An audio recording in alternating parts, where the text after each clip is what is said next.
Hey guys, today had my fan belt come off from a 1995 Jeep Grand Cherokee Laredo. It's a straight six, it's a 4.0 motor in it. To take this off, you loosen this bolt. There's two back here, one on top and one on the bottom. There's a little bolt right here underneath. I don't know if I can get to it or not. Right up underneath there's a little bar that has a 13mm you have to loosen hit to. It's a safety stop for the belt so it won't slide. You rotate this down to the bottom around here, and there's a little one you have to loosen in here that the book doesn't show you. Let's see if I can get over here and show you the other one.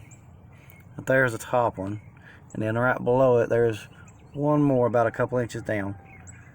You have to undo hit too, and then after you do that, this and right here at the bottom down there, put 13mm on hit, and you turn it counterclockwise to lower this down, and clockwise to raise it back up. It just all slides. That way you can get your belt back on and tighten her back up, and you're good to go. And you can put it on without taking the fan off. It's a little bit aggravating. Put one part underneath the fan to cover the pulley to come to this side, and then you just thread it back through. The easiest way is to take the fan off if you want to, but I've done it the other way.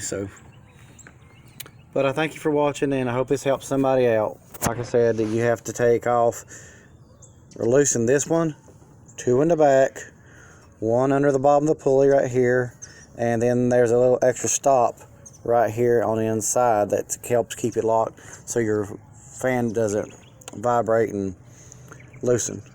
And then to loosen it or tighten it is that one right there, the 13mm. Thank you for watching.